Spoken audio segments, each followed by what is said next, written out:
맞습니다.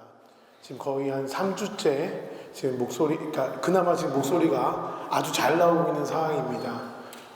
제가 지금 후두염이 걸려가지고 처음에 감기였다가 후두염이었다가 바로 전주에는 제가 한마디도 못했습니다. 그래서 했는데 그나마 지금 말이 지금 나와가지고 하게 됐습니다.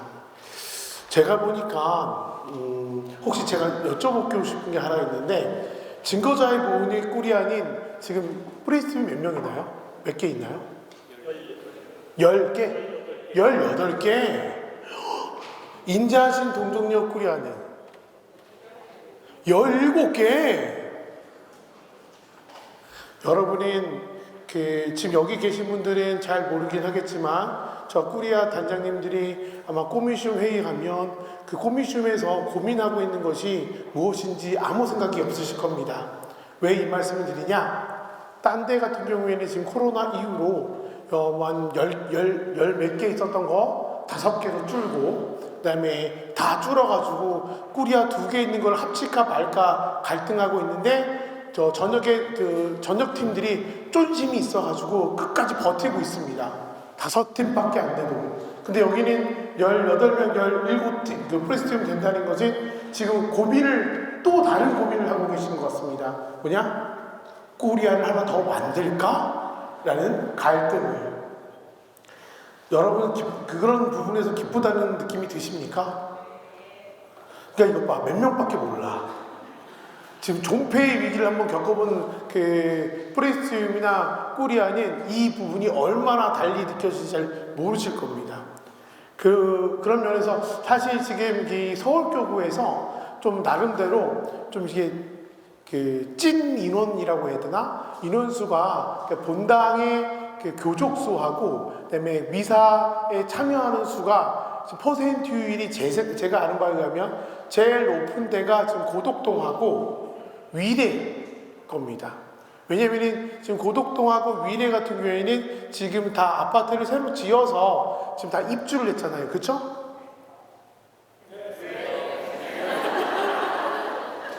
솔직히 우리 한번 얘기해 봅시다.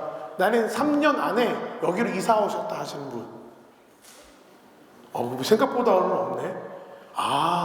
이 재건축하는데도 계속 여기 나오셨습니까? 어머나 독한 사람들. 그래가지고 사람들이 없어서 왜 그러냐면은 지금 위례나 고덕동 같은 경우에는 다시 여기다 입주를 한 사람들 중에 냉담자나 뭐 한 사람들은 여기다 교족을 옮기지 않습니다. 그런데 여기에 고족을 옮긴다는 거는 여기를 다니겠다는 의미를 담고 있기 때문에 인원수가 굉장히 높고 그런 면에서 봤을 때 여러분들은 행복한데 문제점이 하나 있죠? 아시죠? 사람이 많은 거에 비해서 성당 크기가 작다는 거. 그런데 재건축을 하고 싶지만 할 수가 없다는 거. 아시죠? 왜? 재건축을 하는 순간 성당이 더 작아진다는 거. 우리는 아름다움. 그래서 우리는 버티는 거. 그래서 어쩌면 여러분들이 지금 제가 이 말씀을 드리는 이유 중에 하나는 제가 이제 각 본당에 레지오 전자동 교육을 몇 군데 가면 대부분 뭘 해드릴까요? 라고 하면 다 떠나서 활성화를 생각을 합니다. 다. 활성화에 대해서 일단은 사람들도 아까 아이고 더워서 벗었으니 죄송합니다. 어떻게든 버텨보려고 했는데 더워서 벗었는데 마이크를 또 다시 차야 된다고 해서 근데 이제 활성화해 달라고 한 이유 중에 하나가 첫 번째는 뭐냐면은 일단 레조 인원수 확 줄었습니다. 준 것도 있고 그래서 이제 어느 본당 가든 레지오 모집합니다 있지만 가입하지 않습니다. 왜? 그냥 굳이 더 하고 싶지 않다는 생각이 들어서. 두 번째는 뭘 하냐? 그럼 있는 사람들이 정말 기쁘게 하고 있느냐? 아닙니다. 마지못해서 하고 있습니다. 그래서 잠깐만 지금 마지못해서 하고 있습니다 했더니 몇 분이 나의 마음을 들켰냐? 그런 부분이 있는데 왜 그러냐면은 옛날처럼 그렇게 활동하고 뭐 하는 게 쉽지가 않습니다. 왜? 처음에 레지오에 들었을 때는 아무 생각이 없었습니다. 뭐? 나 이렇게 해야 된다고 하니까. 근데 코로나 덕분에 안 해도 괜찮다는 걸 우리가 체험했습니다. 그렇죠? 근데 이제 코로나가 어느 정도 해결돼가지고 뭐 좀 하려고 하면 왠지 모르게 그전처럼 돌아가야 되는 걸 머리적으로, 인지적으로 알고 있지만 내 몸이 움직이지 않습니다. 왜? 편한 맛을 봤기 때문에 그렇습니다. 그리고 두 번째, 그 이유를 밖으로 입을 꺼내진 않지만 두 번째 이유를 제일 먼저 꺼냅니다. 뭐? 나 늙었잖아. 옛날처럼 못해. 어느 순간에 내 스스로가 그렇게 뭔가 점차 떨어지는 것들을 내가 그거를 당연하게 생각하고 받아들입니다. 그래서 제가 사실상 여기서 전달원 교육해달라고 했을 때에 뭘 해드릴까요? 했더니 원하시는 거 하시면 됩니다. 그래서 여기는 좀 잘 되는 모양이구나 라고 생각했는데 아니야 다를까. 이렇게 많은 인원이 한다는 것은 여러분들이 정말로 자부심을 느꼈으면 좋겠고, 어디 가서 다른 본당에 있는 내조 활동하는 사람들 있으면 우리 꾸리아에 프리스팀 18개 있거든? 라고 자신감 있게 얘기하시면 참 좋겠습니다. 약간 이때는 약간 뻔뻔함을 가져도 괜찮습니다. 근데 궁금한 게 있는데 그 18개 프리스팀에 그 단원이 4명씩 들어있는 건 아니죠? 그건 아니겠지? 그렇죠? 그래서 여러분들 스스로가 좀 이제는 조금 생각적으로 좀 우리가 그 전까지, 그러니까 옛날처럼 돌아가는 건 불가능해요. 그건 어쩔 수 없어요. 그거는 또 다른 도잉을 해야 되는 움직임이 있어야 되기 때문에 쉽지가 않은데, 여러분이 사실 뭐 오늘 강의는 그쪽의 강의는 아니긴 하긴 하겠지만 근데 요 얘기는 오늘 강의는 여러분이 별로 잘 듣지 못하는 강의 중에 하나일 거예요. 왜냐면 우리가 보통 오면 마리아에 대한 이야기 그리고 레지오에 대한 얘기만 하는데, 조금 이제는 여러분들이 확장성 있게 마리아를 좀 바라볼 필요가 있고 레지오를 바라볼 필요도 있다. 이 말이 무슨 말이냐면은 옛날로 돌아갈 수는 없지만 우리가 새로움을 만들어낼 수는 있습니다. 이제 그렇죠? 왜냐면 새로움을 만들어내야지. 지금 보니까 여러분들도 심각한 문제가 하나 정도 있는 것 같아요. 뭐? 젊은 것들이 안 들어옵니다.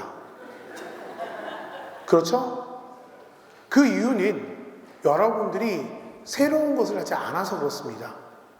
맨날 똑같은 걸 하고 그것이 당연하다고 생각하는 순간부터는 그들에게는 적용되지 않습니다. 그렇다면 여러분들이 우리가 조금 확장성 있게 새로운 것들을 바라보고 생각해 볼 필요성이 있습니다. 저는 오늘 여러분하고 같이 얘기하는 거는 마리아에 대한 얘기긴 합니다만, 그것을 뭐하고 좀 연결했냐면은 생명이라는 부분과 연결해서 보려고 합니다. 우리는 마리아에 대해서는 그래도 어느 정도 압니다. 왜? 일단은 여러분이 내조를 하고 있기 때문에 그러고 있고, 왜 그렇다면 일단 교본을 읽으면 최소한 내조 마리아의 교리 쭉 나와 있죠. 4대 교리가 있는데 두렵고 떨리기 때문에 물어보지 않도록 하겠습니다.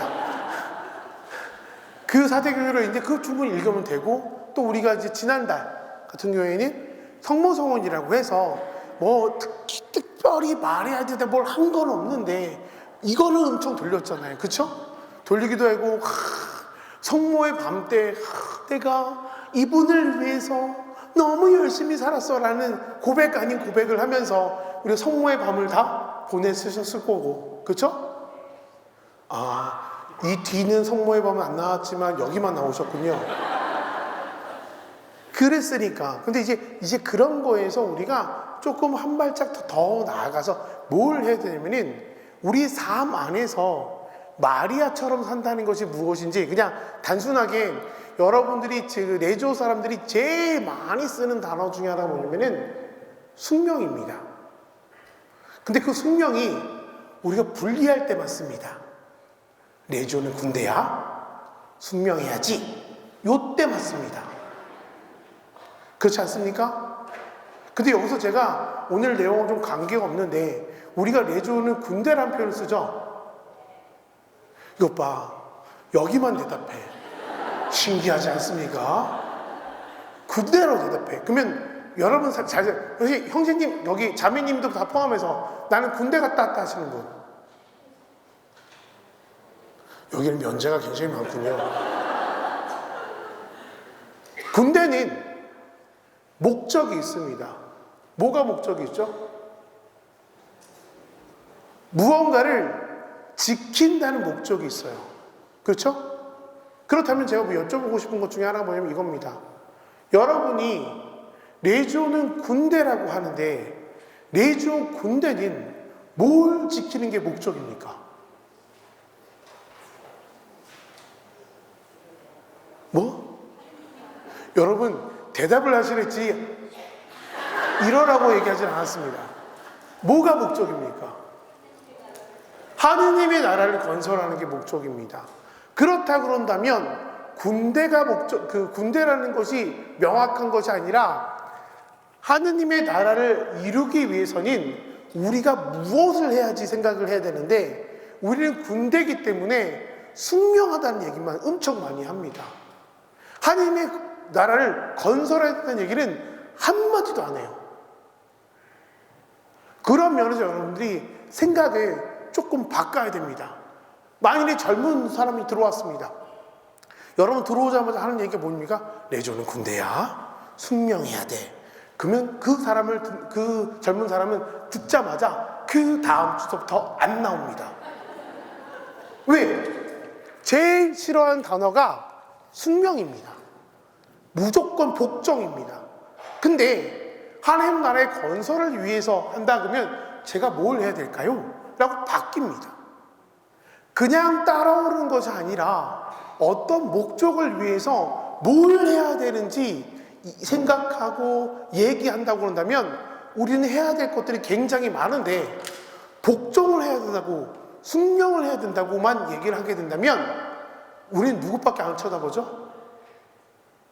단장 입밖에 쳐다보지 않습니다. 그 단장은 자기가 부담스러워서 누구밖에 쳐다보지 않냐면 꼬리야 단장밖에 쳐다보지 않습니다. 그리고 문제점이 생깁니다. 그렇게 죄송해요. 꼬리야 단장님 귀를 막으십시오. 지금 막아야 될 타임입니다. 꼬리야 단장 지금 막아야 된다니까 귀를. 꼬리야 단장님은 자칫 나를 보는 입들을 보면서 무슨 생각을 하냐면은 약간 권력욕이 생깁니다. 그러니까 뭔가 목적하고 달라지게 그 부담감 때문에 귀를 떼셔도 됩니다. 그 목적과 다르게 뭔가 이상하게 변형이 되는 거예요.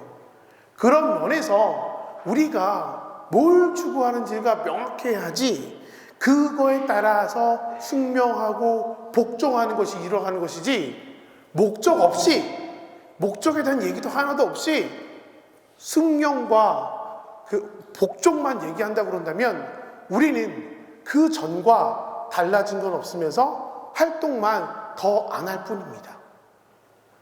거기서부터가 바뀌어야지만 우리는 뭔가 이 시대에 맞는 그 단체로서의 하느님 나라를 이루는 목적을 이루기 위해서 잘 보여?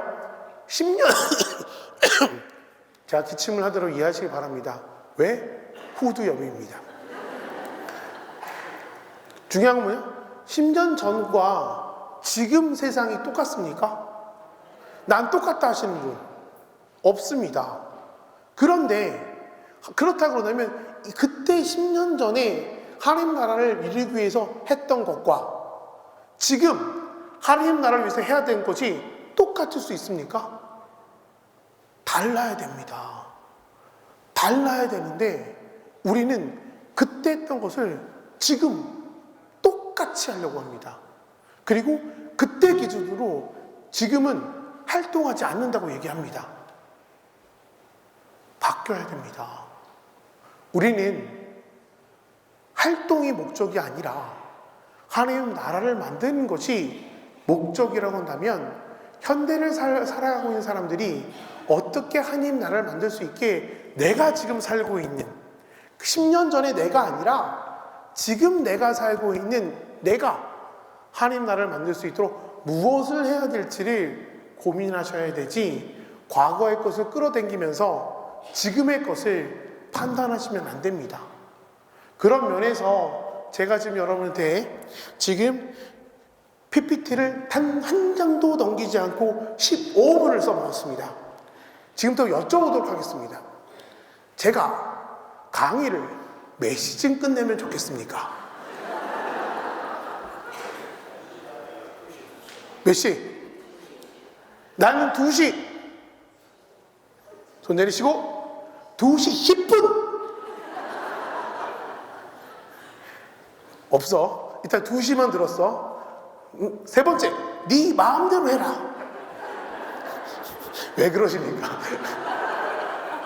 오케이.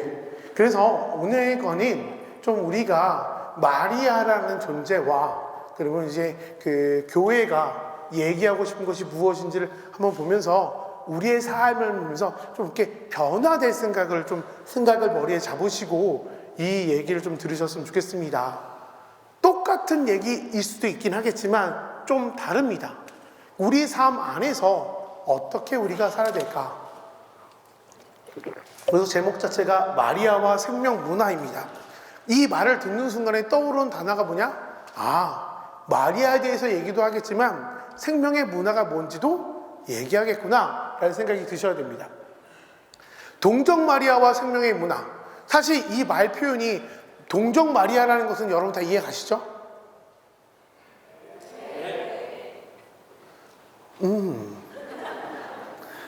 왜 이 말? 여러분 만일에 한번 물어보자. 동정 마리아라고 생각한다면 현대 사회에서 어떤 존재가 떠오르십니까?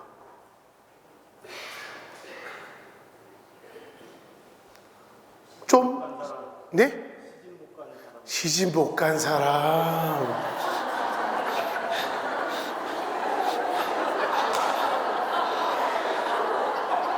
하하. 혹시 형제님 집에 좀 답답한 애가 하나 있으신가 봐요. 많아요. 하하. 생각하지 못했던 시집 못 간. 오케이. 오케이, 봅시다. 사실 이 단어 들어보신 분, 죽음의 문화라는 단어 들어보신 분, 아까 전에 물어보다가 지금 형제님도 했는데 생명의 문화라는 단어를 들어보신 분, 그렇죠? 들어보신 분 딱 여기서 한 2명 손 들었고, 그러면 여러분 생각에는 지금 우리 사회는 생명의 문화가 충만한 것 같습니까? 죽음의 문화가 충만한 것 같습니까? 나라. 좋아, 한번 손 들어 보겠어요. 생명의 문화가 더 충만한 것 같다 하신 분. 네. 그 다음에 죽음의 문화가 더 충만하다 하신 분. 그 세 번째, 나는 이 타임에 손을 안 드는 것이 제일 똑똑하다 생각하시는 분. 중요한 건 이겁니다. 사실 교회에서 끊임없이 얘기하고 있는 것은 생명의 문화라는 단어를 쓰고 있는데 이 얘기를 쓴 지가 요한 바오로 2세가 써서 벌써 1980년대쯤 쓴 얘기고 벌써 40년이 지났는데도 불구하고도 들으신 분이 있고 못 들으신 분도 있습니다. 사실 생명의 복음이라고 요한 바오로 2세가 쓴 생명의 복음의 책에 보게 되면 사실 우리가 되게 안타까운 게 하나가 있어요. 어떤 게 안타까우냐면은 여러분들이 교회에서 나온 문헌들을 잘 읽지 않습니다. 그나마 최근에 좀 읽었다 하는 문헌이 찬미받으소서예요. 그리고 그 전에 거는 읽지 않습니다. 왜? 내 눈이 어두워서, 글자는 작고 짜증나서 그럴 수도 있습니다. 그래서 여러분들이 찬미받으소는 여러분이 다 알다시피 약간 그 환경에 대한 이야기를 하면 교회에서 생명에 대해서 얘기했다라는 문헌은 생명의 복음이라는 그 문헌이 좀 그래도 생명에 대해서 좀 많은 것을 포함하고 있습니다. 그래서 여러분들이 혹시나 시간이 되시면 요한 바오로 2세가 교황에 있었을 때 생명의 복음이라는 책은 꼭 읽어봤으면 좋겠고 그 생명의 복음에서 보게 되면 이 사회는 죽음의 문화가 팽배해 있다라는 표현을 씁니다. 왜? 죽음이라고 한다면 떠오르는 것 중에 일단은 뭔가 자신의 이익을 위해서는 누군가를 희생시키는 것에 우리가 굉장히 익숙합니다. 다른 말 하게 되면 예를 들어서 작년 말쯤에 그 말쯤에 일어난 사건 때문에 가슴을 치며 통곡하신 분들이 굉장히 많은 것도 있는데, 예를 들어서 이스라엘에서 전쟁, 그렇죠?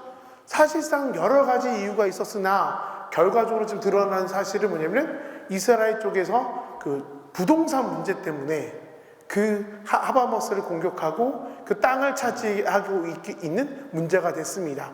왜 이 말씀을 드리냐면은 원래 제가 1월 달에 제가 전에 있었던 본당이 이제 해화동에 있었는데, 해화동에 계셨던 연세 드신 분들이 저랑 이스라엘 가겠다고 작년 요맘때부터 돈을 모아가지고 했는데 전쟁이 터지는 바람에 1월 달에 못 갔습니다. 그래서 그분이 저한테 했던 얘기 중에 하나가 뭐냐면은, 그 전까지는 내가 걸어 다녔을 때 이스라엘에 갔어야 되는 데에서 얘기가 바뀌어서 숨 쉴 때 가야 되는 데로 바뀌었습니다. 그러니까 무언가 우리가 나의 욕심을 채하기 위해서 무언가 전쟁을 일으키거나 무언가 희생시키는 것에 굉장히 익숙해졌습니다. 당연하게 생각합니다. 무언가 살리는 것보다 죽이는 거에 우리가 굉장히 익숙한 문화에 살고 있습니다.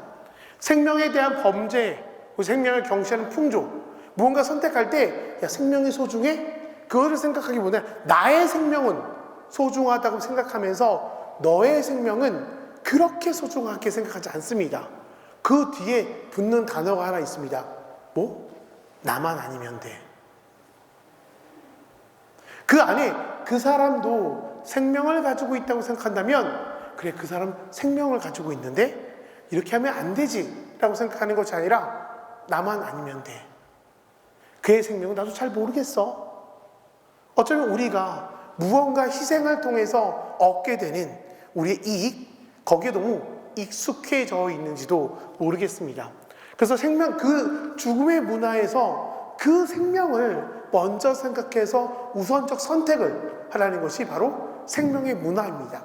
여러분들이 혹시 아시는지 모르겠지만 매달 마지막 주 목요일 날 명동에서는 저녁 미사 때 가난한 이를 위한 미사를 합니다. 근데 이 가난한 이라고 했을 때 여러분이 생각할 때는 돈이 없는 사람을 위해서 하는구나. 그것이 아니라 우리 세상 안에서 뭔가 부족한, 즉 우리가 경시하는 것을 생각하는 것이 바로 가난한 이예요.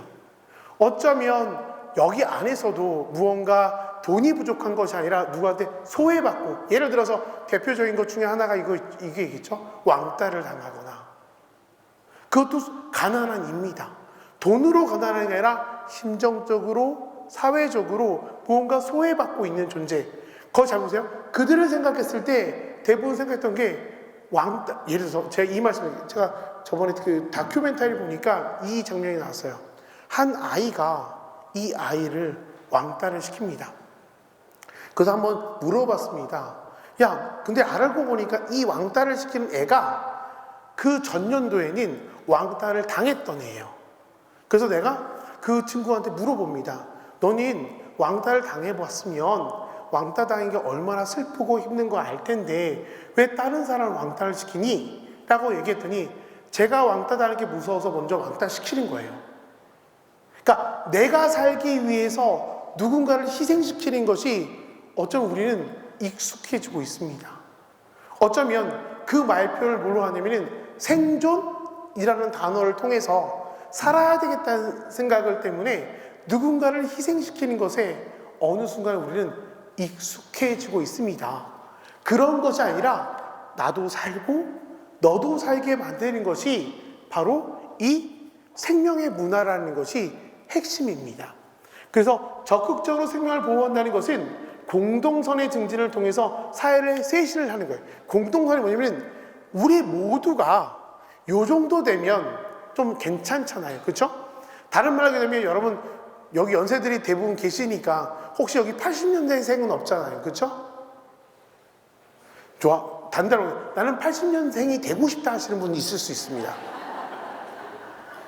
여러분 잘 생각해 보시면 80년대 하고 지금 2020년대 살고 있을 때 우리가 봤을 때 그때보다는 굉장히 사는 것보다는 인권이라는 것도 그렇고 그러니까 삶의 질이라는 것도 그렇고 뭔가 좀 더 올라갔죠.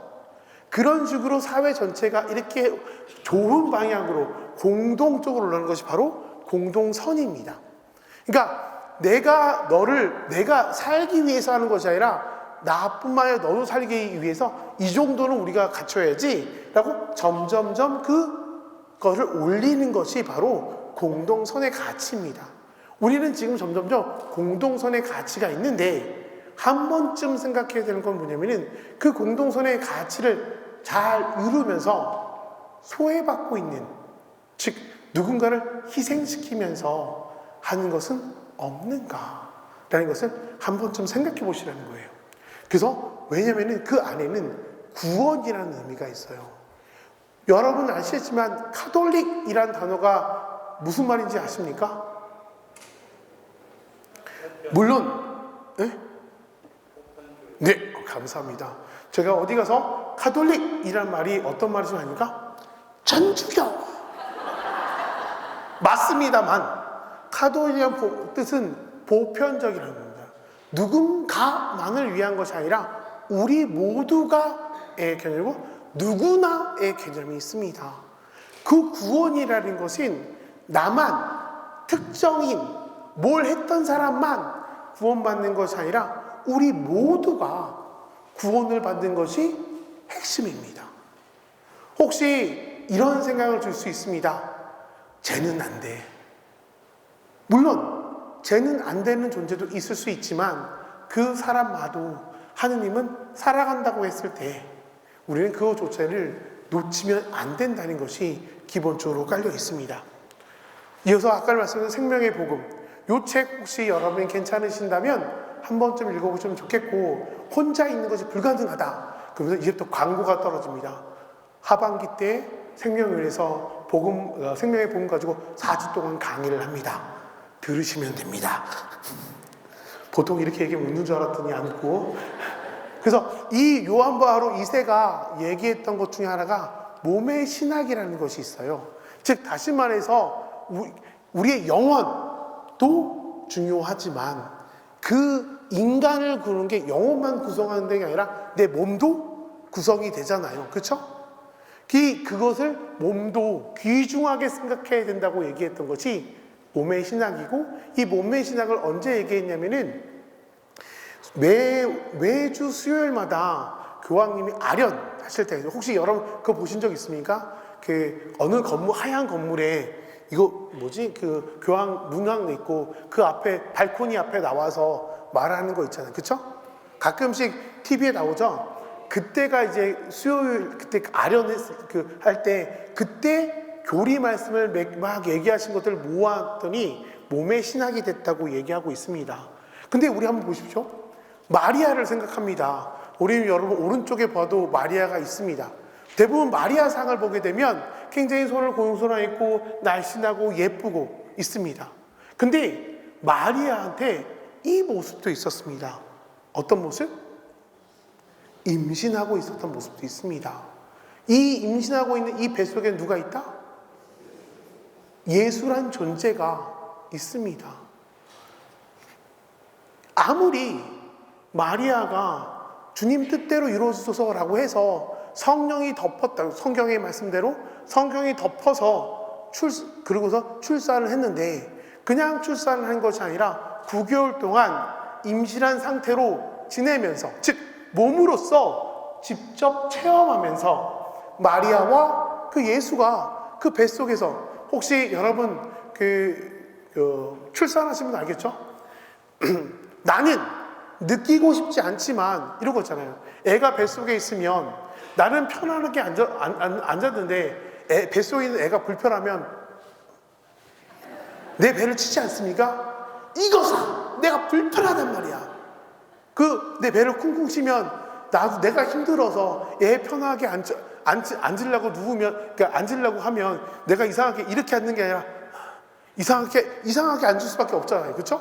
애가 편해지면 그러면 이제 그러니까 뭔가 이 말씀을 드리는 게 뭐냐면은 교감을 느낄 수밖에 없습니다. 뱃속에 있는 존재와 내가, 그리고 그 존재가 이걸 느꼈을 때에 또 합니다. 물론 남편분들은 잘 못 느낄 수 있지만 이건 해보시지 않았습니까?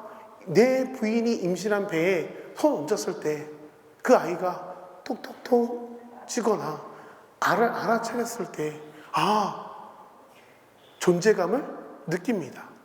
어쩌면 우리가 생각해야 되는 거는 마리아라는 존재가 그 예수를 잉태한 것처럼, 그것이 잉태했다가 아니라 점점점 개월수가 갈수록 배가 올라가는 것처럼 이 체험이 있기 때문에 끊임없이 연결되고 통교되고, 그래서 예수의 마지막 그 순간까지 마리아가 함께 할 수밖에 없었다라는 그 얘기가 됩니다.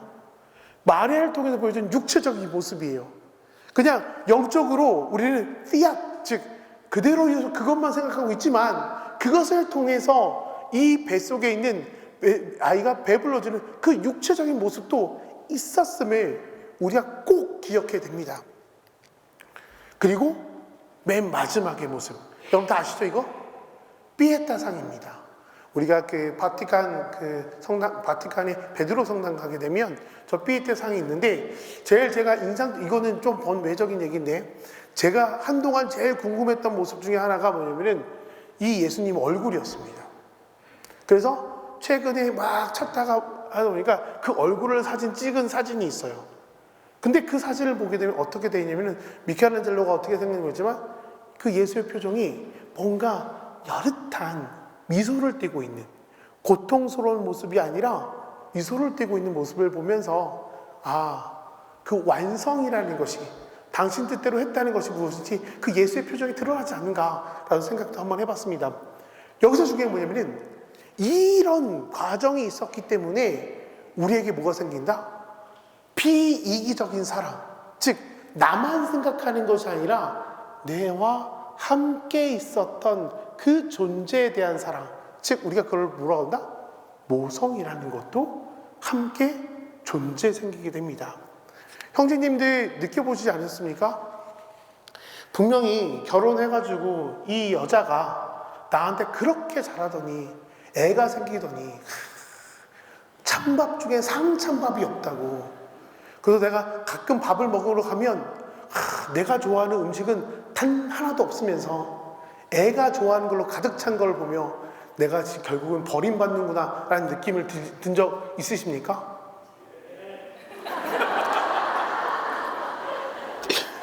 드디어 신기한 목소리가 들렸습니다. 맨날 여기만 대답하다가 지금 대답해 왜? 그러니까 잘해줘. 얼마나 안타까워. 그러고서 또 이러잖아. 그랬다 하다가 갑자기 내가 좋아하는 반찬이 나오면 너무나 기쁜 나의 모습을 보면서 내가 이거 가지고 기뻐하는 나를 보면서 신기하고, 어쩌면 그 모습 자체가 그냥 이루어진 것이 아니라 이 육체적인 모습 안에 있기 때문에 그 모성이라는 것으로 자연스럽게 넘어갈 수 있어요. 왜? 이거는 잘 보세요. 영적인 것만으로도 불가능한 거예요. 몸으로 체험한 게 있고 느껴진 게 있고. 왜 이 말씀을 드리냐면은 2년 전에 그 요셉의 해라고 했어요. 그래서 그 부성에 대해서 교회가 되게 중요시했는데, 그 부성에 대해서 얘기하면서 뭐 얘기를 했냐면은 남자는 그 부성이 온전하지 않다라고 얘기할 수밖에 없어요. 왜? 이런 체험이 없어서 몸으로. 그래서 남자가 부성을 느끼기 위해서는 모성에 대해서 좀 배워야 된다. 그래야지만 온전한 부성을 갖게 된다. 제가 이 얘기를 할 때마다 옛날 드라마 중에 그 연애의 시절이라는 드라마가 있는데, 뭔 드라마였었냐면은 이 둘은 이혼했어요. 근데 이혼한 이유가 뭐냐면은 이 여자가 그 임신해가지고 출산을 얼마 안 되고 애가 사산을 한 거예요. 그 사산에서 병원에 넣었을 때 이 여자는 그 뱃속에 있는 애가 죽은 거에 상실감이 큰데, 내 남편이란 존재는 일이 바쁘다고 갔어. 그러니까 그 섭섭함이 너무 커가지고 이혼을 했는데, 그동안 몰랐다가 이 남자가 그때 어디를 갔냐면은 그 뱃속에 있는 애의 안치실에가 있었어요. 왜? 그 남자가 고백한 게 뭐냐면은, 그러니까 나중에 이게, 너는 네 뱃속에서 애가 생동감 있게 느꼈고 행동했는데, 근데 사산대 넌 그 상실의 슬픔이 큰데, 나는 그 생동감을 느껴본 적도 없고, 그렇게 그 상실의 이 느낌이 오지 않기 때문에 자기가 안치실 가서, 그때 이제 거기 드라마에서는 친구가 산부인과 의사로 나오거든요. 그 친구한테 부탁해서 그 사산된 그 아기를 하루 종일, 그러니까 밤새 끌어안고 그 생동감이라도 좀 느껴보려고 있었다. 그러면서 이제 이 둘은 아까 얘기했잖아요. 이 여자가 상실감 때문에 없어서 너무 그래서 이혼했는데, 그걸 알고 다시 재혼을 한 그 드라마가 있는데, 남자들이 좀 그런 부분이 있는 것 같아요. 충분히. 그래서 어떻게 되면 여러분 여기 중에서 솔직히 말해서 나는 다시 임신할 계획이 있다 하시는 분 없잖아요. 그래서 제가 혹시나 자녀분들한테 꼭 부탁드리고 싶은 것 중에 하나가 뭐냐면은, 아이가 딸이 임신을 할 때 남편이 손 많이 얹으라고 좀 부탁을 했으면 좋겠어요. 왜? 그렇게 생동감을 느끼지 못하면 잘 못합니다. 그것이 되게 몸으로 체험되는 그것은 잊을 수가 없어요. 어쩌면 마리아가 끝까지 간 거는 이 체험 때문에, 9개월 동안 체험 때문에 이것으로 넘어갈 수 있는 힘을 가진 거거든요. 되게 심각한 얘기를 말씀드리겠습니다. 지금 35분 됐는데 제 PPT를 총 25장 준비했거든요. 3장 넘겼습니다. 한번 읽어주세요. 시작.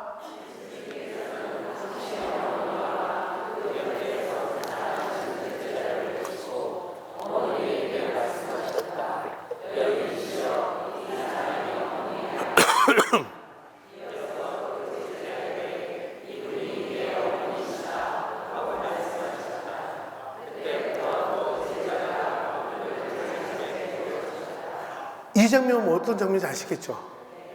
서로 간에 주고받으면서 어떤 몸으로 있는 그 존재가 몸으로 체험할 수 있는 존재한테 넘긴 겁니다. 사실 이를 통해서 우리는 어머니의 사랑을 직접 체험하게 됩니다. 왜? 그 전까지는 그 어머니는 예수의 어머니였는데, 이 제자한테 넘김을 통해서 우리들의 어머니로 바뀌기 시작한 겁니다. 왜? 우리가 그 어머니의 사랑을 느낄 수 있게 어머니로 주셨고, 나는 그분을 어머니로 받아들임을 통해서 그 몸으로 체험하고 느꼈던 그 체험을 우리도 같이 함께 누릴 수 있게 되는 겁니다. 그래서 그리스도를 향할 때 형성된 교회의 몸이라는 것이 그 마리아라는 존재를 통해서 우리에게 체험되어지고 있고 전해지고 있고 느껴지게 되는 그게 됩니다. 그래서 한번 읽고 시작.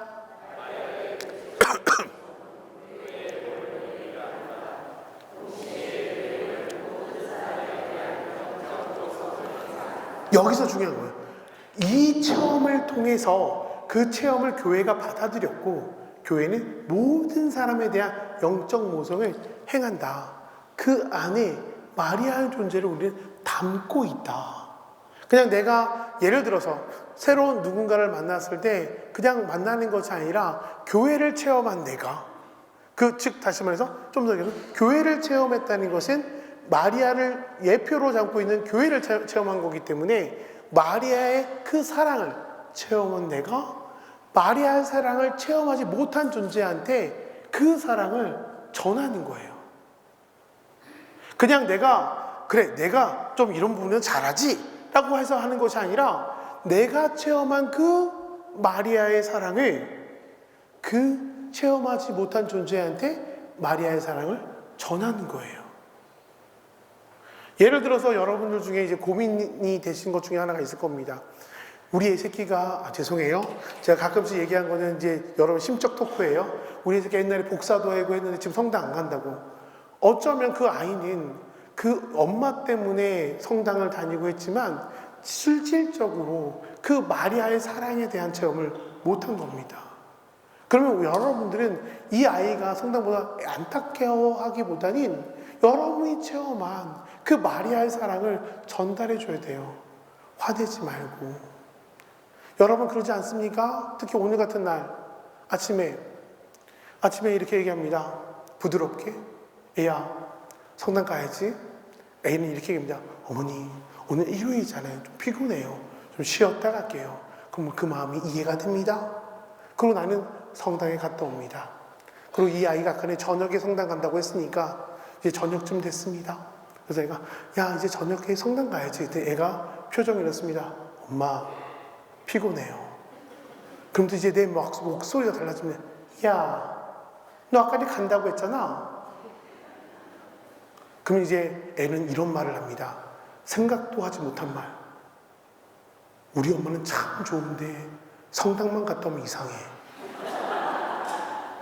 왜? 자기가 경험한 엄마는 성당 가서는 나한테 부드럽게 얘기하는 엄마였는데 성당을 갔다 오더니 나한테 성질내는 엄마로 바뀌어 있습니다. 그래서 여러분 반대로 하시길 바랍니다. 성당 가기 전에 성질 이빠이 내고 성당 갔다 와서 그 어머니의 사랑을 전달해 주시면 됩니다.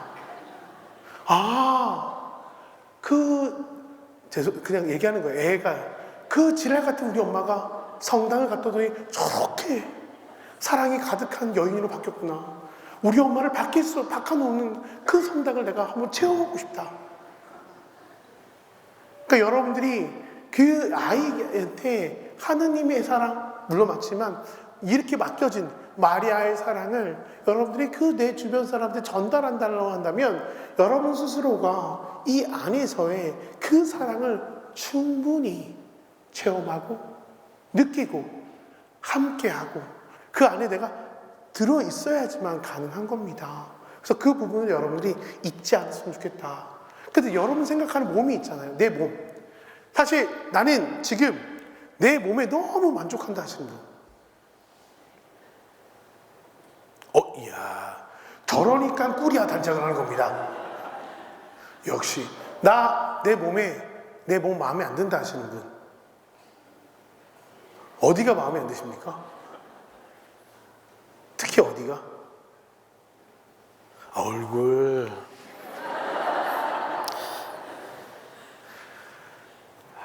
그거는 부모님 탓을 하셔야 될 것 같아요. 사실상 만족스러운 부분도 있지만 아닌 부분도 있습니다. 근데 중요한 거는 내 몸은 여러분 아시잖아요. 나를 드러냅니다. 그렇죠? 사실상 나를 드러낸다는 거 여러분 이 얘기 들어보셨죠? 나이 40 넘으면 자기 얼굴에 책임을 져야 된다. 30대까지는 생긴 대로, 그러니까 부모님 주신 대로 살지만 그 얼굴 표정이나 그 사는 거는 내가 어떤 표정을 더 짓냐에 따라서 달라진다 얘기를 하잖아요. 그렇죠? 그런 것처럼 그 내 몸은 나를 드러냅니다. 결국 나를 드러내는 것은 나의 인간의 존재입니다.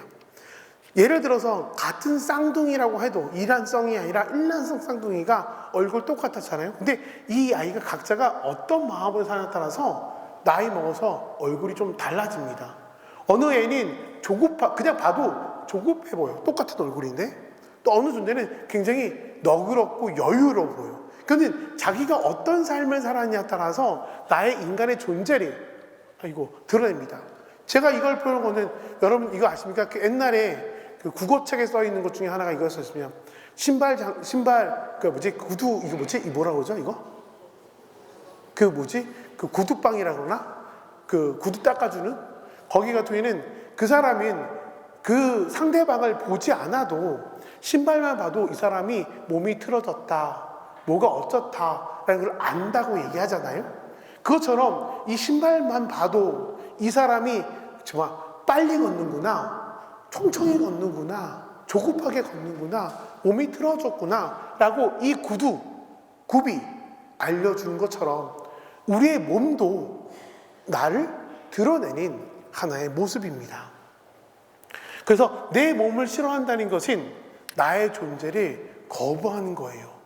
결국은 그것이 그냥 맨날 마스크 쓰고 맨날 꾹 모자 눌러 쓰고 결국은 나스를 부인하기 때문에 죽음의 문화로 바뀔 수밖에 없습니다. 제가 볼 때는 자매님 그렇게 못생기지 않았어요.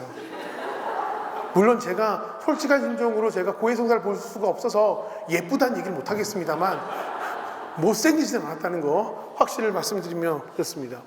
그래서 잘 보세요. 어쩌면 여기 혹시 이 장면 아십니까? 그 패션 오브 프라이스 보게 되면 이 여인이 간음을 해서 돌을 던지려고 사람들이 끌고 왔을 때 그 돌을 너 돈 던질 수 있는 던져라라고 했잖아요. 어떻게 되면 그들이 이 여인한테 돌을 던지려 했던 가장 근본적인 이유는 그 여인의 잘못을 거부하는 거잖아요. 그러면 죽일 수밖에 없습니다. 어쩌면 우리는 내가 싫어하는 것을 내 몸, 어떤 상태를 죽이는 거에 익숙하지 그것을 수용하고 받아들이는 거에 우리는 익숙하지가 않습니다. 우리는 인식해야 됩니다. 나의 몸은 도구가 아니라고요. 내 몸은 나의 존재지 도구가 아닙니다. 나의 존재 자체로서 받아들여주고 함께 했을 때 됩니다. 그래서 나는 나의 몸에서 얼마나 알고 있는가 한번 보실 필요가 있어요. 혹시 거울을 보면서 내 몸들, 내 몸 밑에까지 볼 필요도 없고 내 얼굴만. 예를 들어서 이런 거죠. 예를 들어 이런 거 있어요. 예를 들어서 제가 이제 봉성체를 가가지고 어떤 분이 이런 얘기를 해요. 자기는 손가락을 자르고 싶다고. 왜 그러냐면 여기가 너무 저리는 거예요. 저리니까 이것만 자르면 내가 고통이 없으니까. 그 다음에 여쭤봤어요. 여기 그 젊으실 때 무슨 일 하셨어요? 라고 하니까 그분이 바느질 일을 하셨다고. 그러니까 당연히 그만큼 썼으니까 아프잖아요. 그래서 그 자매님들이 이런 말을 했어요. 그 바느질 하셔서 어떻게 지내셨어요? 했더니 이것 때문에 내가 아이를 대학교도 보내고 우리 삶도 살고 했다고. 그래서 그때 제가 자매님들이 이 말씀을 드렸습니다. 어쩌면 지금 이게 콕콕콕 쑤시는 것이 아프고 힘들고 고통스러운 거 맞습니다만 반대로 얘기해야 되면 내 젊었을 때의 내 삶이시겠네요. 그것 때문에 아이를 키우고 살았으니까. 그래서 어쩌면 그때 그렇게 살려고 하다 보니까 이 손가락을 못 챙긴 잘못도 있으시겠네요. 그때 그 말을 하고 이제 그 다음 달에 갔어요. 그랬더니 그 자매님이 지금도 아픈 건 똑같은데 그때하고 좀 다르대. 왜? 이거 꾹꾹 찌를 때마다 우리 아이가 대학교 간 생각을 하게 되고 이 콕콕 찌를 때마다 내가 뭔가 기쁨을 이걸 통해서 받을 때 칭찬을 들었던 생각이 나고 어쩌면 지금 현재는 고통인데 나의 삶이 담겨있는 걸로 바뀌니까 콕콕이 아픔이 있지만 그 안에는 나의 삶의 기쁨, 나의 삶의 행복, 나의 삶의 그 모든 것들이 담겼을 때에 나의 몸에 대해서 그냥 아프다 해서 끝나는 것이 아니라 나의 삶을 생각하게 되고 드러내게 되고 변화되게 되는 것을 체험하는 거죠. 잘 봐요. 아까 전에 그 분은 콕콕콕 쑤셨을 때 손가락을 자르고 싶을 때는 이 마음이었습니다. 내 몸이 도구였습니다. 그런데 그것이 끝나고 나서는 이 생각을 하고 바꾸는 건 뭐냐? 이것이 나의 삶이었고 나의 생애였습니다. 그때부터는 좀 도구가 아니라 달라지는 거죠. 어쩌면 우리에게 그런 마음이 좀 필요하다. 한번 읽고 시작.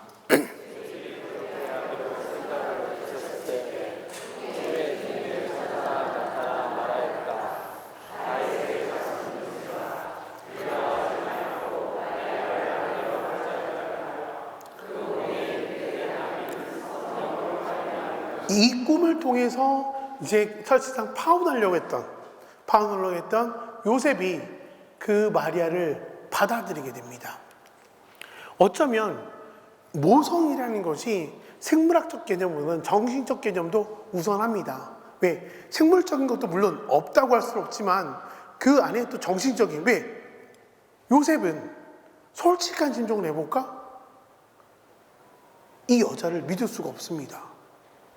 잘 봐요. 성령을 통해서 했다고 하는데 자기가 자기는 본 적이 없잖아, 요셉은. 근데 이 사람은 그 앞에 요셉 얘기할 때 믿음이 충실했던 요셉은 이라고 결국 그 꿈을 통해서 얘기했다는 것은 예수의 말씀, 하느님의 말씀을 받아들일 수 있었던 존재였기 때문에 어쩌면 이 부분에서 요셉은 진짜로 생물학적인 개념보다는 정신적인 개념이 더 중요했습니다. 아이를 낳고자 하는 욕구는 육체적인 개념이 아니라 정신적인 개념입니다.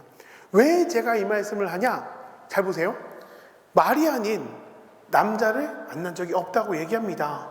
그런데 이런저런 얘기 듣던 천사한테 이르더니 제가 받아들이겠습니다.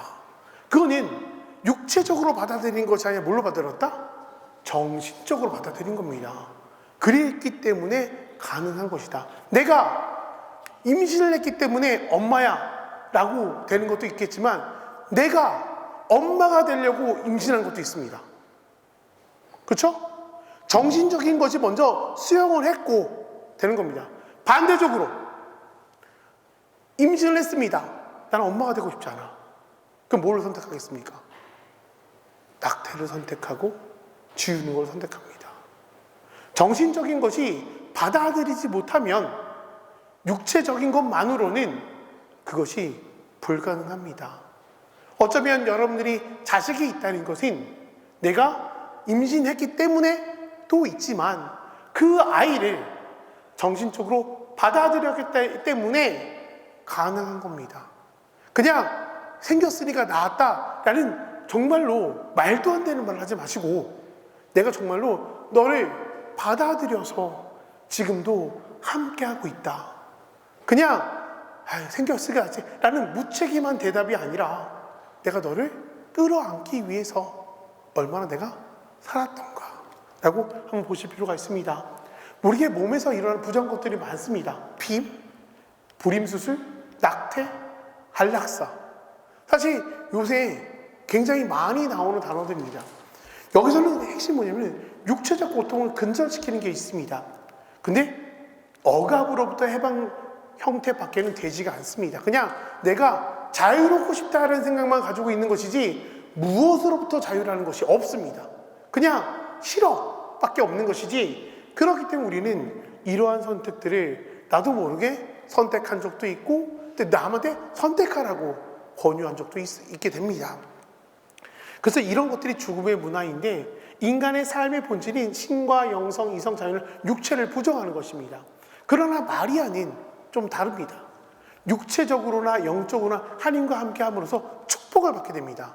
처음에는 저는 남자를 알지 못합니다 라고 거부를 했지만 맨 마지막에 주님 뜻대로 이루어주소서 하면서 그렇죠? 육체적으로도 받아들였고 영적으로 받아들였고 하느님을 받아들임을 통해서 그녀의 삶은 축복으로 가득 찰 수밖에 없습니다.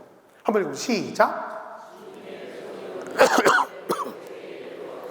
그러니까 여러분들이 그냥 이 단어를 알고 있잖아요. 주님의 종이 그대로 이루어져서 다 알고 있는 단어예요. 근데 그것이 그냥 그렇구나 라고 끝나는 것이 아니라 여러분이 한 번쯤 생각하는 것은 육체적으로도 정신적으로도 그리고 하느님과 함께 했기 때문에 축복을 받는구나.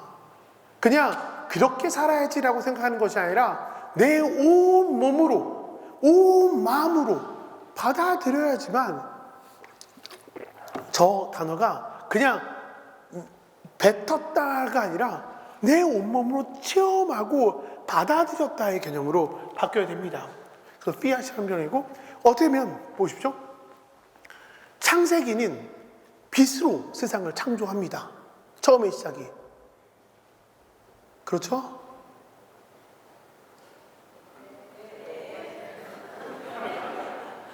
설마 창세기 1장을 읽으셨겠죠? 굉장히 강의를 하면서 느낀 게 두렵고 떨리는 마음이 순간순간 생긴다는 거. 그리고 잘 보세요. 예수님이 순환하기 전에 겟세마니 동산에서 순환하기 전에 그 사람이 예수라는 존재가 그 순환 전에 필요했던 것은 바로 처음 시작은 사랑입니다. 사랑이 없으면 굳이 그럴 필요가 없습니다. 도망을 갔겠죠. 그렇죠? 처음에 필요했던 것은 사랑이었습니다. 그리고 그 수태고지, 즉 가브리엘 천사가 마리아한테 와가지고 또 잉태할 거야 라고 했을 때에 마리아가 처음으로 생각한 것은 다른 것이 아니라 생명입니다. 생명을 먼저 생각했기 때문에 받아들인 겁니다. 제가 이 말씀을 드리는 건 뭐냐면은 세상을 창조할 때는 빛이고 예수님의 순환할 때 먼저 생각했던 사랑이고 그다음에 수태고지 할 때 마리아가 먼저 생각한 생명이라고 했을 때 여러분은 무엇이 있을 때 먼저 무엇을 생각합니까? 여러분 생각하는 첫 번째, 이것을 하게 만드는 그 첫 번째 생각은 무엇입니까? 내가 어떤 그 무엇을 생각하냐에 따라서 그 다음서부터가 이어지는 것이 다릅니다. 즉 다시 말해서 창세기에 빛이 생겨라 라고 했을 때 그거는 그냥 빛이 생겼다 해서 끝나는 것이 아니라 맨 마지막으로 봤을 때 결국 이 세상을 만들어서 하느님이 주고자 하는 것은 바로 너희들을 빛으로 이끌고 싶다라는 거. 그러면 예수의 순환 전에 사랑을 생각했다는 것은 내가 이 죽음을 통해서 이 순환을 통해서 너희들한테 사랑을 주고 싶다가 되는 거고, 결국은 마리아는 결국 생명을 먼저 생각했기 때문에 너희들한테 생명을 주고 싶다. 왜? 예수를 잉태하면서 우리는 생긴 게 있어요. 뭐가 생겼을까? 우리가 이거를 이렇게 얘기하면 됩니다. 세례성사 받을 때 처음에 신부님이 물습니다. 여러분 교회에 무엇을 정합니까? 그렇죠. 우리는 세례받은 지가 너무 오래됐습니다. 그리고 누가 나한테 대부대모를 시켜줘야지 청석하지 신앙을 청합니다고 얘기합니다. 그리고 신부가 또 물어봅니다. 신앙은 여러분께 무엇을 줍니까? 결국은 마리아가 생명을 받아들여서 탄생한 예수가 우리에게 준 건 뭐다? 영원한 생명을 주고 있다. 처음에 무엇을 생각했냐에 따라서 그 마지막에 내가 얻게 되는 것이나 그 나머지 사람들한테 줄 수 있는 것이 그것이라는 것을 여러분 한번 생각해 보셨습니까? 그런 면에서 이것을 바로 우리가 성부가 했던 행위, 성자가 했던 행위, 성령이 하는, 왜? 이거잖아. 가브리엘 천사가 마리아한테 얘기하고 나서 주님의 뜻에 이루어지십시오 하고서 성령이 그를 감쌌다. 그쵸?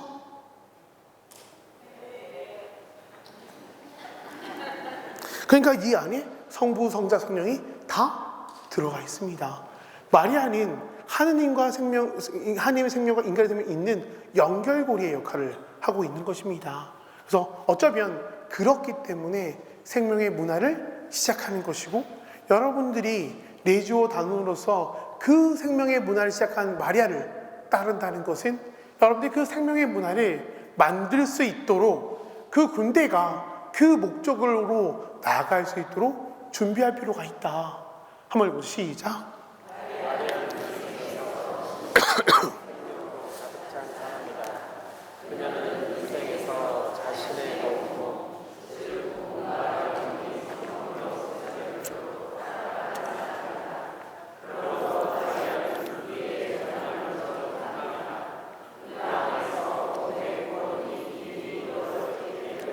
이 말은 다 이해 가시죠? 그것 봐, 닦이지 않아. 또 여기만 대답하잖아. 결국은 뭐냐? 그 자신의 몸과 온몸으로 그를 받아들임을 통해서 결국은 그건 뭐냐? 그냥 끝나버리는 것이 아니라 희망을 제시해주죠. 생명이라는 희망을. 그것이 결국은 그걸 받아들임을 통해서 뭐가 이루어진가? 구원의 시작하는 하나의 지표가 됐다. 여러분 보시면 알겠지만 이건 뭘까? 수태고지입니다. 이건 뭘까요? 엘리사벳 찾아가심입니다. 이건 뭘까? 네? 탄생입니다. 수태고지, 엘리사벳 문, 예수님의 탄생. 사실 이 안에는 생명이라는 것이 너무 가득합니다. 생명을 가는 여정입니다. 수태고지는 계속 제가 설명을 했죠. 충분히. 이 엘리사벳 방문 어떻게 생각하십니까? 잘 보세요. 한번 생각해보자. 마리아가 엘리사벳을 왜 찾아갔을까? 천사가 얘기했어. 한번 확인할 필요가 있겠지? 그래서 갔을까? 여러분 생각 어떻습니까? 네? 뭐라고? 마이크가 갑니다. 마이크가 딱 가는 순간에 어떻게 되는 줄 알아요? 나는 얘기하고 싶다. 저거에 대해서. 지금 신기하게 오셨습니까?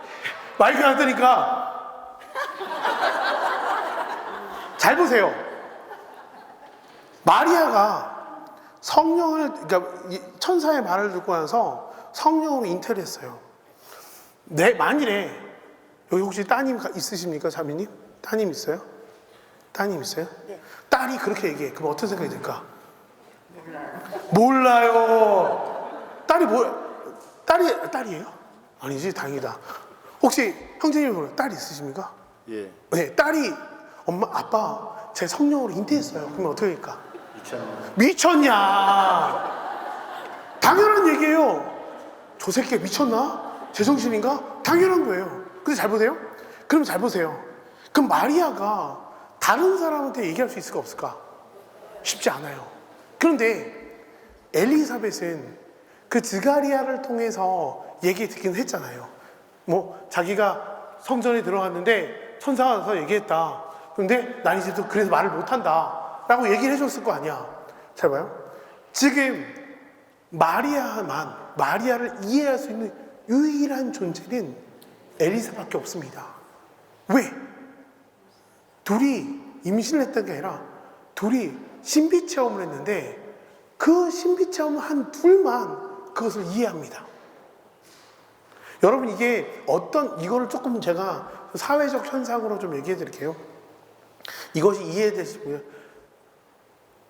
한 2, 3년 됐는데 이태원 참사 있을 때 계속 그 유가족들이 이태원 참사 같은 유가족들이 모여달라고 계속 얘기한 이유가 뭐냐면 같은 고통을 당한 사람만 같이 이해할 수 있습니다. 공감할 수 있습니다. 그래야지, 그러니까 내가 별말하지 않아도 같이 그렇지 이게 됩니다. 근데 내가 체험하지 못했잖아요. 그러면 우리는 이것밖에 없다. 정말 상가 위로를 빕니다. 정말 안타까워요. 그러니까 내 얘기가 아닌 얘기를 하는 거고 내가 그 입장이면 그 얘기조차가 필요가 없습니다. 그냥 같이 있는 것만 해도 위로가 됩니다. 왜? 저 사람한테 내가 이런 마음이고 어떻고 저쩌고 설명을 안 해도 저 사람은 내 마음과 똑같습니다. 그냥 눈만 쳐다보고 있어도 위안받는 것 같고 눈물이 뚝뚝 흘려지고, 그렇죠? 그러면 그 엘리사벳 방문 마리아도 그럴 수밖에 없는 게 누구한테 얘기해봤자 아빠한테 얘기했더니 미쳤냐라고 얘기 듣고 있고 엄마한테 물었더니 말을 못하겠어요. 왜? 우리 애가 어떤 짓을 했는지 모르니까. 근데 엘리사벳만 얘기하고, 잘 보세요. 성경 안에서 봤을 때 마리아가 엘리사벳 찾아갔을 때 엘리사벳이 왜 왔니? 무슨 일이니? 어떻니? 아무것도 묻지 않습니다. 오자마자 웬일이십니까? 제 뱃속에 있는 아이가 기뻐 뛰놀았습니다. 너 신비 체험했고 나 신비 체험했는데 우리 둘이 딱 알잖아. 우리 둘밖에 몰라. 그 요셉 새끼 있잖아. 그 새끼 내 말 듣더니 도망갔는데 꿈꿨다고 왔다? 그러면 이제 엘리사벳 얘기했지. 지가리야 걔 봐라. 안 믿어가지고 말 못하잖아. 이게 되잖아. 그러면 갑자기 이해가 되잖아. 그래, 요셉이 힘들만하다. 지가리야, 둘 다 이렇게 했어요. 남자가 임신을 해봤어야 알지. 어떻게 알겠니? 되겠잖아. 둘이 생명을 가진 신비 체험을 한 존재만 그 신비를 느낄 수가 있다고. 당연히 그러니까 생명을 단 여정이 되고 그 여정의 끝은 탄생이라는 끝으로 가는 거죠. 어쩌면 마리아가 정말 주되게 등장하는 누가복음만 봤을 때의 그 마리아의 여정은 끊임없이 생명을 찾으려고 하고 생명을 아끼려고 하고 생명을 향하는 그 부분으로 나갔다. 그리고 그 생명을 조금이나마 이해하기 위해서 엘리사벳의 존재, 이제는 그걸 충분히 이해한 요셉이라는 존재와 했고, 그 생명이라는 것을 내가 온전히 받아들여서 탄생했을 때 생각하지 못한 일이 생기죠. 뭐? 갑자기 생전 처음 보는 목동들이 나타나서 찬양한다고 얘기하고 축복한다고 얘기하고.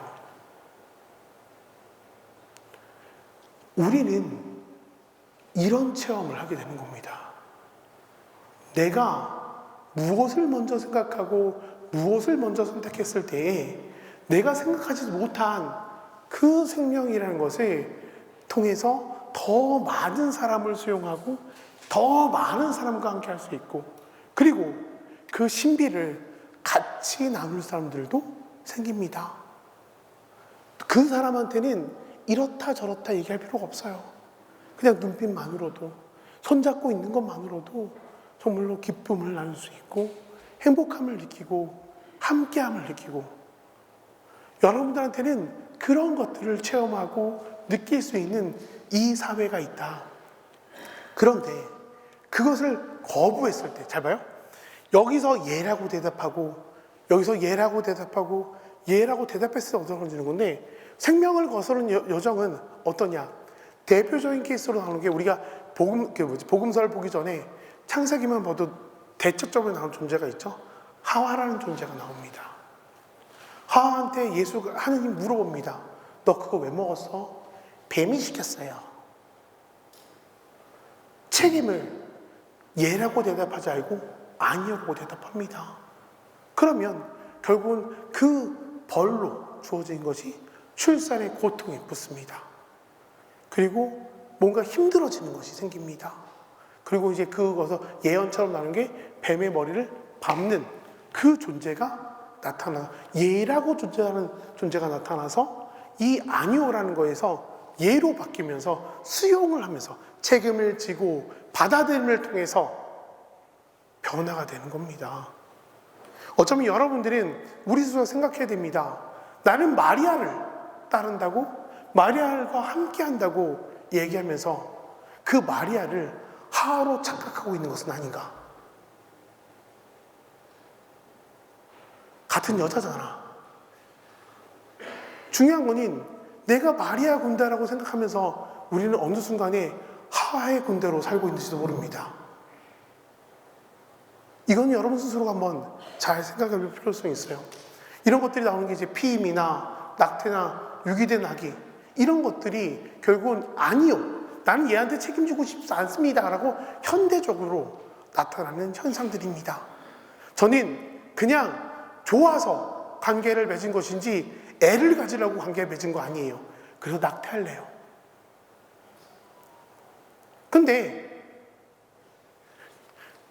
마리아는 좋았습니까? 아니에요. 받아들인 겁니다. 근데 우리가 자유를 생각할 필요가 있는데, 하고 싶은 대로 하는 것이 자유일까? 아닙니다. 주님이 계신 곳에 자유가 있습니다. 즉 다시 말해서 인간의 본연한 자유는 이 거룩함과 일치할 때 온전해지는 것이지, 내 마음대로 한다고 해서 자유로운 것이 아닙니다. 단적인 얘기로 한다면, 자매님 죄송한데 그 앞에 하얀색 자매님이 그나마 제일 젊어 보여서 나보세요.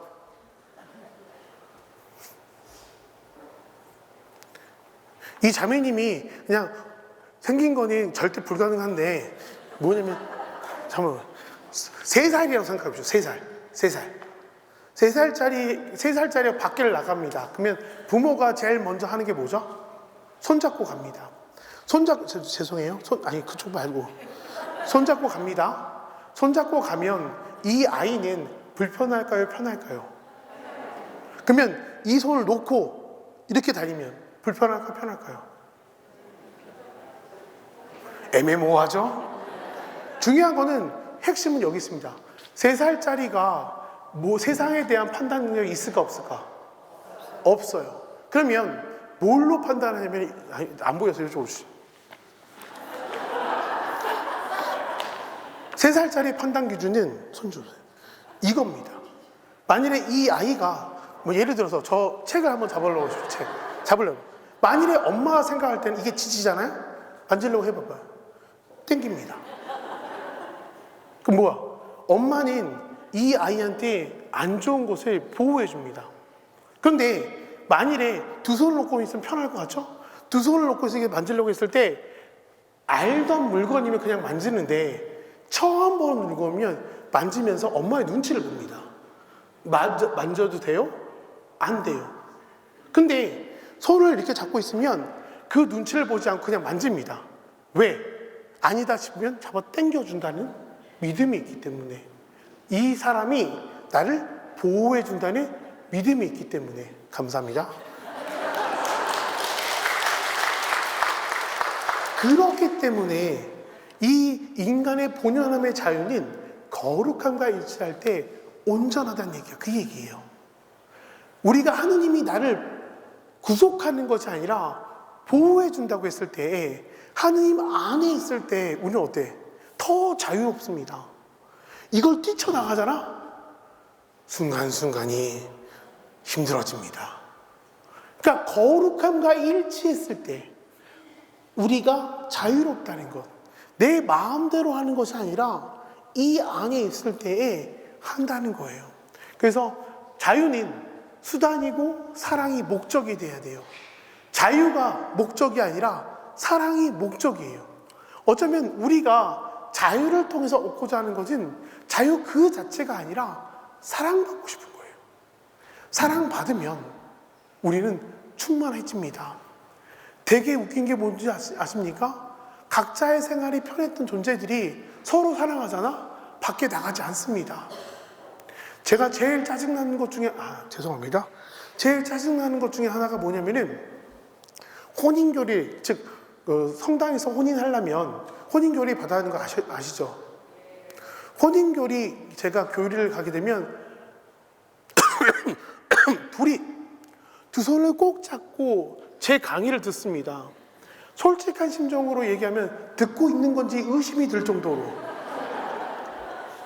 잘 봐요. 만일에 자유로우면 손을 꼭 잡고 있을 필요가 있을까 없을까? 없습니다. 결국 그들이 자유를 얻고자 하는 거는 사랑을 받고 싶은 거예요. 남자애들의 대부분이라고 할 수는 없는데, 많은 퍼센트율 중에 너 결혼 왜 하려고 그러니? 이 애가 좋은 건 사실이지만 엄마한테 잔소리 이제 그만 들으려고요. 자유롭고 싶습니다. 그래서 뭘 찾는다? 사랑을 찾습니다. 사랑이 우리에게 목적이에요. 자유가 목적이 아니라. 그런 면에서 이것만 읽어보죠. 시작.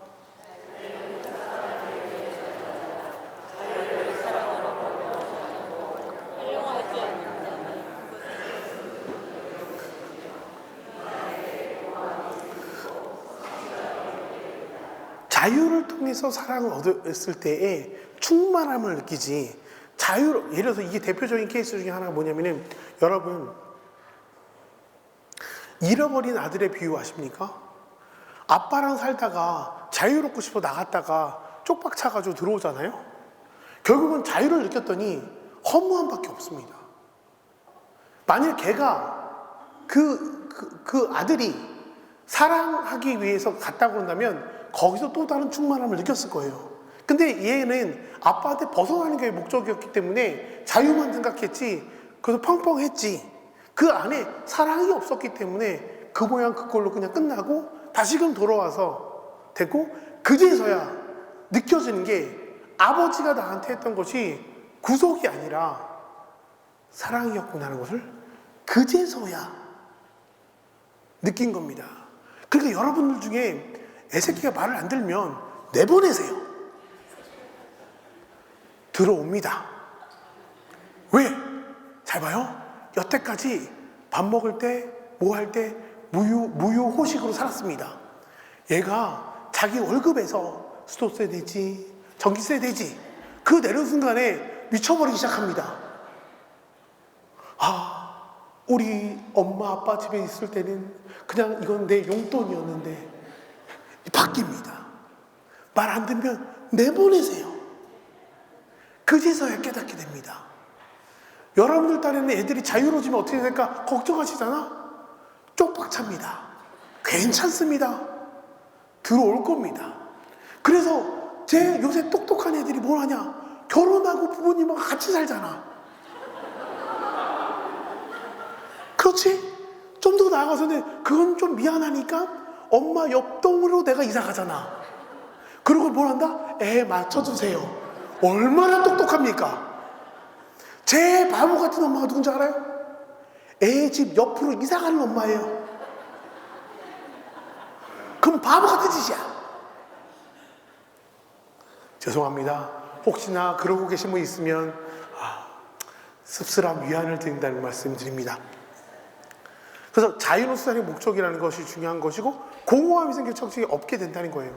그래서 자유는 문을 여는 것이지만 사랑은 그 안에 머물게 하는 거예요. 결국 제가 지금 말하잖아요. 마리아가 얘기했던 그 생명을 한다면 우리는 결국은 그 사랑이라는 것을 서로 간에 나누고 싶어서 하는 것이다. 사실 우리가 시험과 나기, 임신을 내가 갖겠다고 하지만 생기지 않습니다. 그리고 때는 그것을 중요한 건 뭐냐면 하느님의 선물로 생각했을 때 우리의 마음은 굉장히 늘어나요. 그래서 교회에서는 시험과 나기를 하지 말라라는 것이고 그 안에서 하라는 건 이 나프로라고 해서 여의도 성모복에서 하고 있는 겁니다. 이건 시험과 나기가 아니라 여성의 생리주기 같은 거를 보고 하는 건데 왜 그러냐면 여러분들 요새 아시는지 모르겠지만 그냥 물어보진 않겠습니다. 요새 관계를, 그러니까 결혼해서 관계를, 그러니까 애 갖겠다 마음 먹고 관계를 한두 번 갖다가 안 생기면 다 시험관하기로 넘어갑니다. 그러니까 아이가 안 생겨서 불임이어서 시험관하기로 넘는 게 아니라 그냥 갑니다. 이건 되게 심각한 문제예요. 이거에 대한 인식이 좀, 왜? 요새 옛날에 불임이어서 시험관하기 하려 하면 한 번 했을 때 300~400이 깨졌는데 요새 30이면 됩니다. 정부 지원금이 나와서. 근데 중요한 건 서로 간에 귀한 것을 몰라요. 그 순간.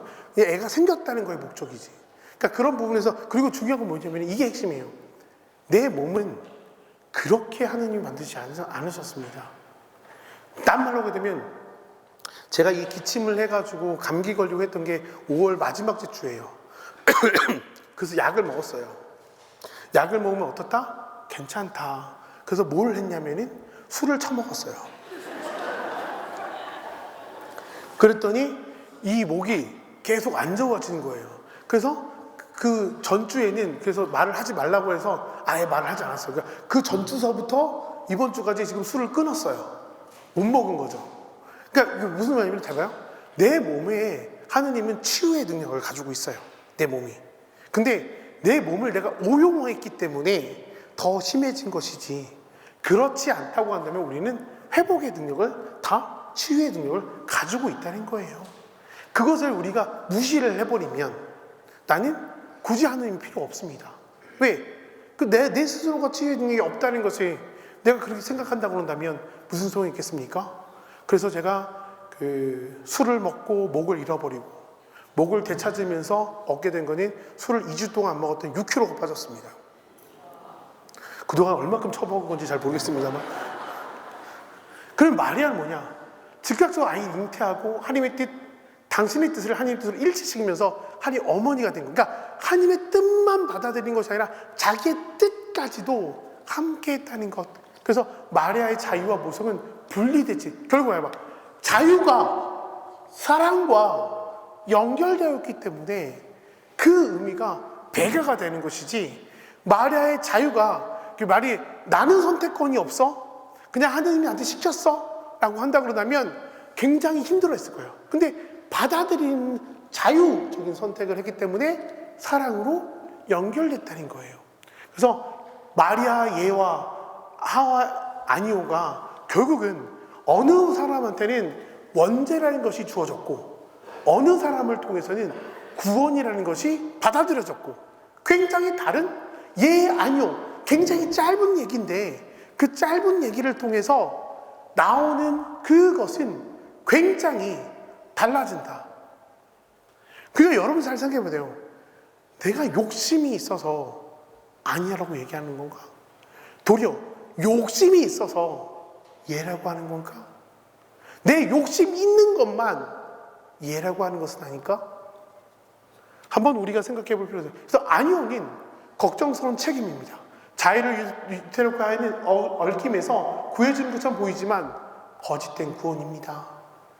하와의 아니오가 나는 벗어났다고 생각했지만 도리어 출산의 고통, 원죄라는 것이 주어진 거죠.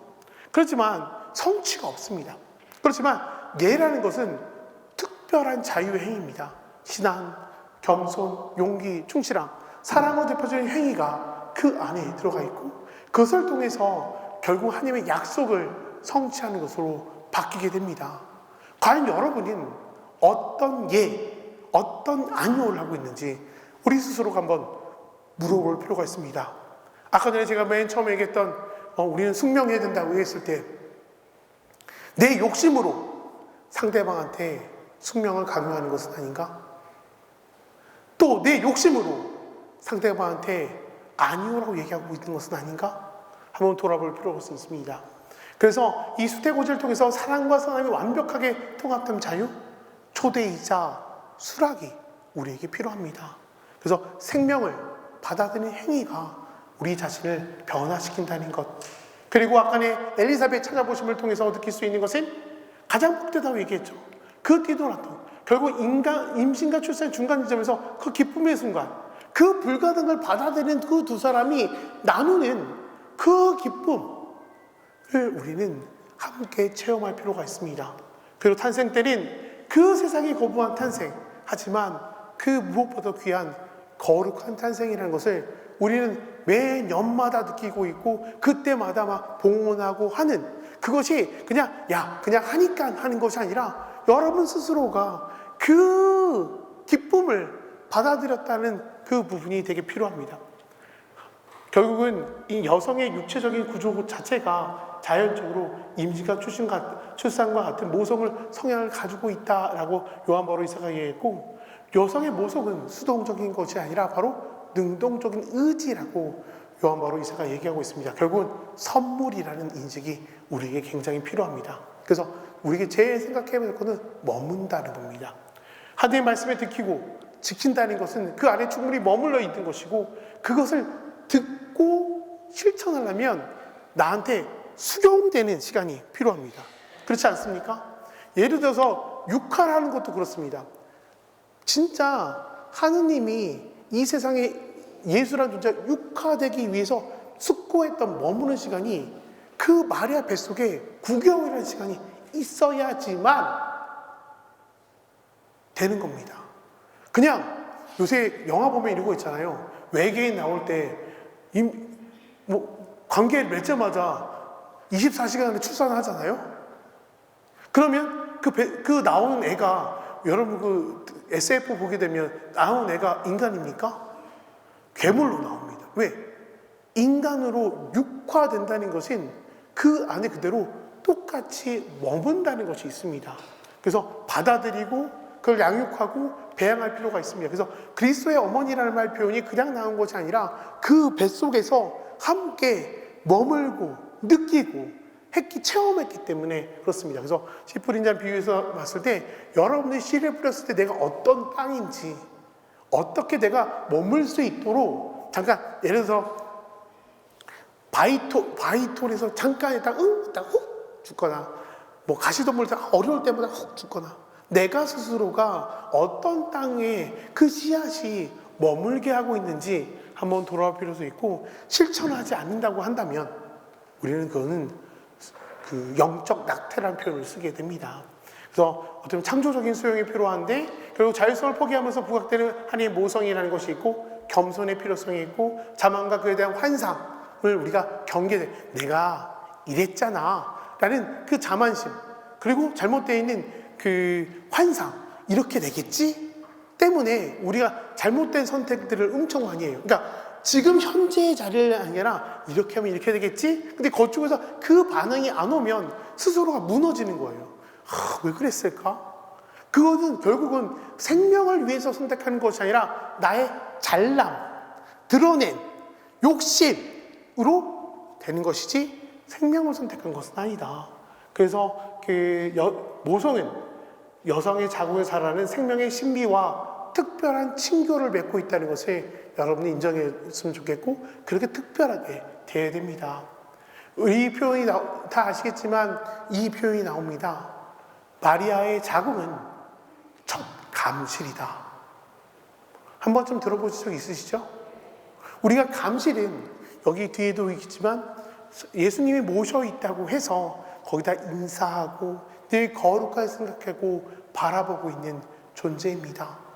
근데 그 마리아가 그냥 영적으로만 따르겠다 것이 아니라 그 몸이 받아들인 것처럼 생명력 있게 여러분들이 머리나 내 마음이나 나의 행동으로 몸으로 드러냈을 때 우리가 마리아의 영성으로 산다는 것이 그냥 생각의 관념 속에 있는 것이 아니라 생명의 문화라는 것을 만드는 실천되고 드러내 보였을 때 그것이 얼마나 힘이 있고 가치가 있는지, 그리고 여러분들이 그랬을 때 진정으로 우리가 이것을 위해서 살았지라는 그 의미, 아까 제가 맨 처음에 얘기했던 마리아의 군대라고 했을 때 그 군대는 무언가 지키고 유지하고 이겨내고 보호해야 될 목적이 있다고 했을 때 정말 우리가 무엇을 보호하고 있는지, 무엇을 목적으로 가지고 있는지 여러분이 놓치지 않았으면 좋겠습니다.